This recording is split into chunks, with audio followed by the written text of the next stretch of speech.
Welcome to March. It's March Madness. We're talking basketball. We are both basketball fans. So we're actually going to take all the lessons we learned while we're filling out our bracket, watching us win and lose a few picks, probably more lose than win. And we're going to actually apply some of the lessons we learned from March to financial planning. That's coming up.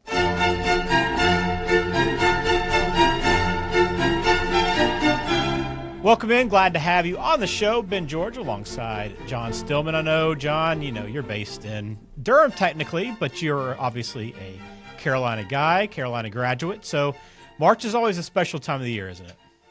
Sadly, I do live geographically closer to Duke than I do to Carolina at this point. But, yes, that doesn't make me hate Duke any less.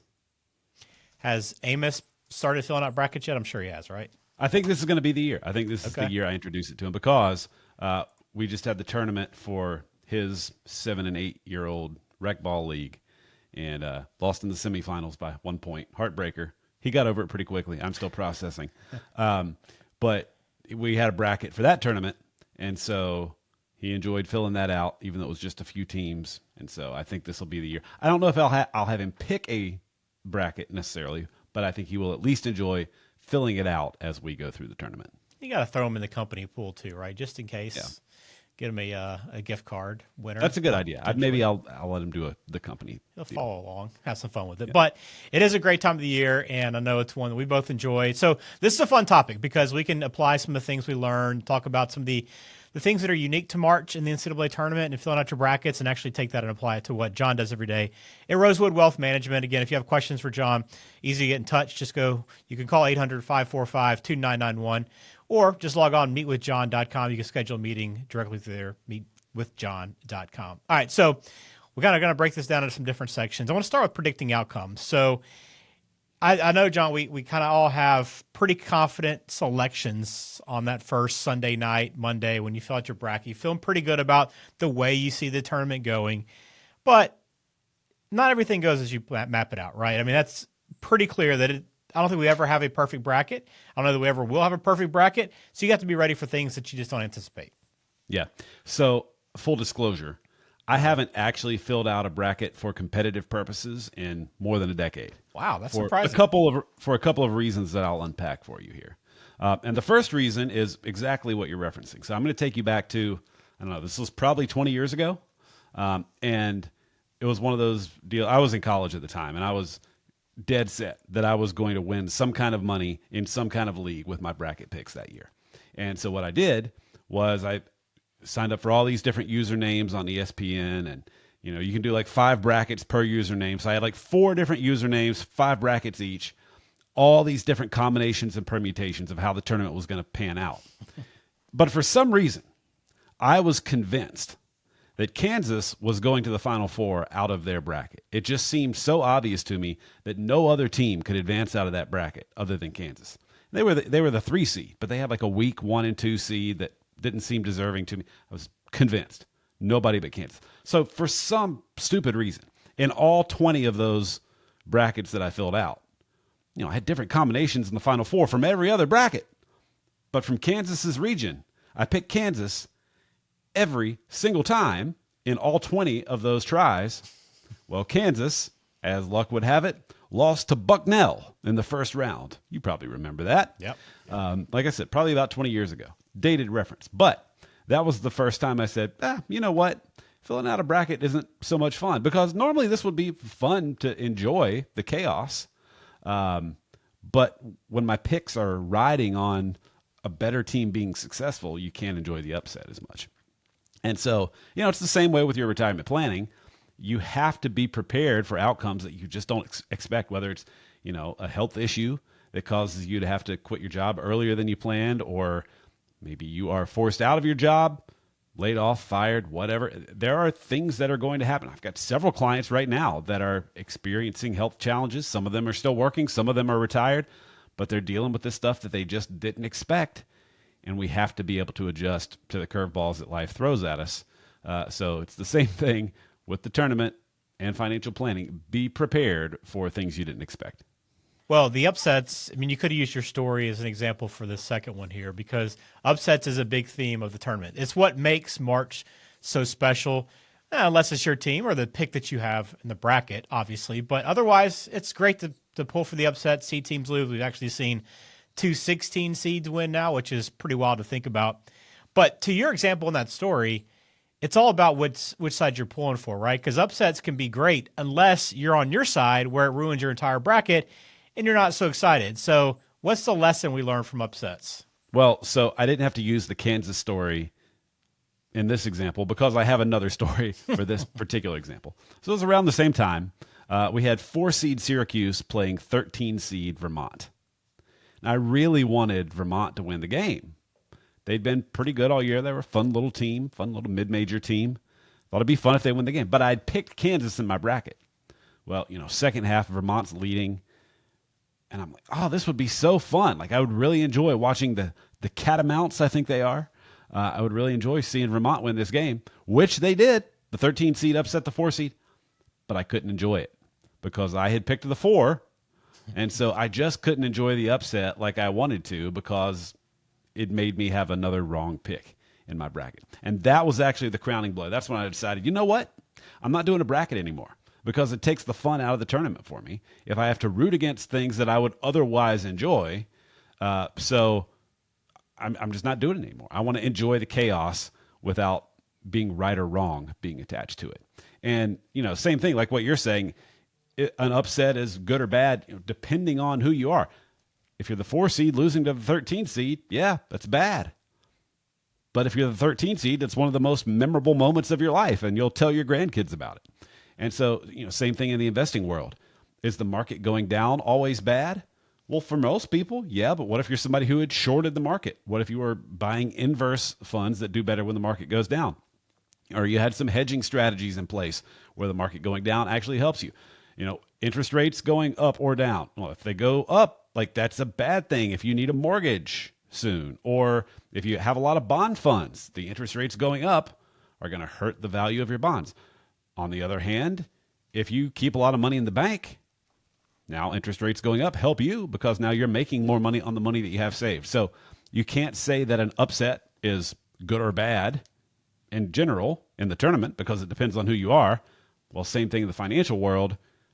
Anything that can happen is good or bad depending on who you are, where you are in life, and how you're invested. It's all about perspective. I know exactly what you mean, but I guess that makes you not a very good. It's a good quality to have, I guess, if you don't want to gamble and lose money. But it's pretty hard to gamble if you don't enjoy that aspect of it. So I'm sure you don't spend a whole lot of money in the casino. Correct. All right. So next thing on our list here is we talk about March Madness and some of the financial lessons we can pull out of it and extract and apply towards what we do every single day. With March Madness, of course, comes your favorite team. And I know when Amos sits down and fills out his first bracket for the first time, he's going to have Carolina until the very end. Now, Carolina has a pretty good team this year. They could maybe back into a 1 seed potential if they can finish strong. Otherwise, they'll still be a top 3 seed. And maybe I guess you can make a pretty good argument for them getting all the way. But picking your favorite team and relying on your heart rarely pays off. Yeah. So I've gotten bit by that bug many times where you somehow justify in your mind, all right, well, yeah, we could win it all this year. Yeah, we're only a 6 seed, but I could see Carolina making a run. That's a classic elementary and middle school kid issue. But then I've seen adults fill out brackets and they have their favorite team winning the championship when it's in no way realistic. And you have to be careful with that, getting too emotionally involved in the pick there. So what's the financial tie-in? Well, picking your own team, if you will, in the financial realm is when you get invested in too much company stock. And I see this all the time where people, they like their company, they feel confident about their company, they're comfortable investing in their company because they know it, they kind of understand what's going on there. And so they get overloaded with company stock in their 401k because a lot of times you'll have the opportunity, especially if you have a publicly traded company, you have the opportunity to buy company stock within your 401k. Not every company, but a lot of them give you that option. And so it can be really tempting for people to really load up on company stock just because they know it and they're comfortable with it and they're rooting for it because, if that company does well, they're probably going to do well too in terms of their career advancement. And so it just makes sense to have company stock. Well, if you think about it, you're putting a lot of eggs in one basket there, right? Because if something goes wrong with the company, well, now you've lost your income. Like, let's say if you're out of a job, you've lost your income. And if the company went bad, went south, now your liquid assets also have taken a hit because that company's stock got hurt so badly. So you don't want to put all your eggs in one basket, just like you wouldn't invest everything that you have in one company. You also don't want to invest your entire life in one company where your job and your retirement, your liquid assets and everything are tied up in this one company. I mean, obviously Enron is the worst example of that, where you had people who, when Enron blew up, they lost their high-paying job, they lost their pension, and they had their entire 401k invested in Enron stock, which they lost all of. So they ended up with nothing. Now, obviously, that's an extreme scenario, but that's an example of what I'm talking about. And it can happen. We've seen it before, not just in that example. There's multiple examples you can point to, but don't want to go all in on anything in financial planning, just like you probably don't want to go all in on your favorite team and every bracket you fill out if you do more than one. All right, risk is another part of March. You want to make some risky picks, take some chances. That's the only way to separate yourself from your competition, is to pick a few upsets along the way.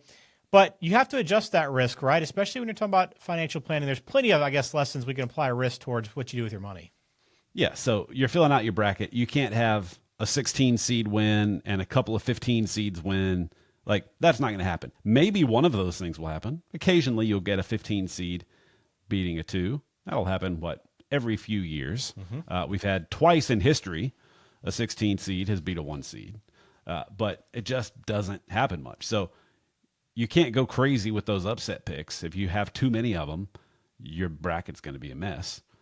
Same thing investing-wise. If you want to take a chance on a couple of long-shot investment opportunities, okay, fine. Maybe it pans out, maybe it doesn't. But if it doesn't pan out, it can't be a situation where it's blown up your entire financial future because you based everything on upset picks. And I see a lot of people that do this.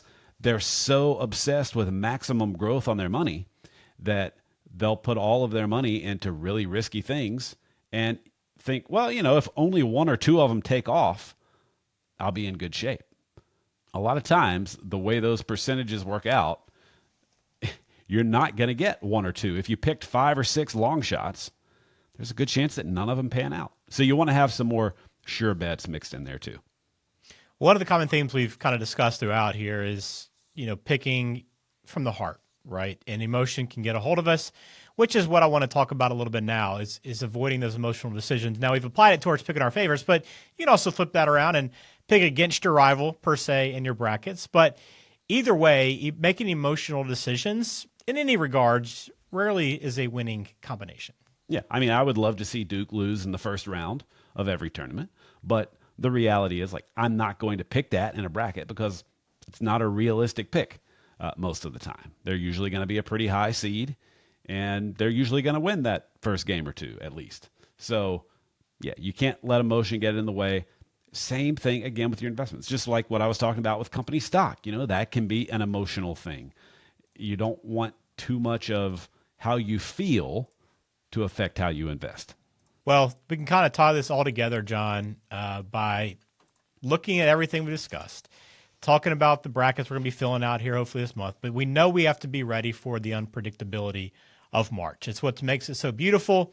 And much like life, it's very unpredictable as well. So you have to be able to build a retirement plan that accounts for that unpredictability. Yeah, I always get amused by people who just are certain they know how the tournament is going to pan out because inevitably they're wrong. But they're so confident and they're so bullish about talking down anybody else who disagrees. No, I've watched college basketball all year. I know how this is going to pan out. Well, no, you don't. It never does like that. And it's the same way with people who think they know what the market is going to do. People ask me all the time, what do you think the market's going to do this year? I don't think the market is going to do anything. I gave up trying to figure out that many years ago. I just want to be prepared, and I want to make sure my clients are prepared for whatever happens. That's my goal, is to be prepared for any outcome, not to try to guess what the outcome is going to be. Well, if you want to start building your financial plan and get to have a chance to sit down with John and look through your portfolio, your profile, look at your goals, your future, where you want to be, where you want to go, You can get in touch with John by going to meetwithjohn.com, schedule a meeting through that website. You can find a time on John's calendar that works for you, or you can call 800-545-2991.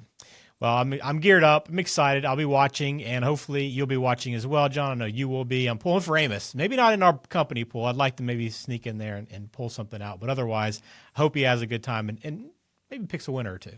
I'm glad you suggested that. I definitely will have him in the company pool. Well, thanks for watching. Please hit subscribe wherever you listen. And if you haven't watched on YouTube yet, please check us out there and hit subscribe there as well. We appreciate you watching. We'll talk to you soon.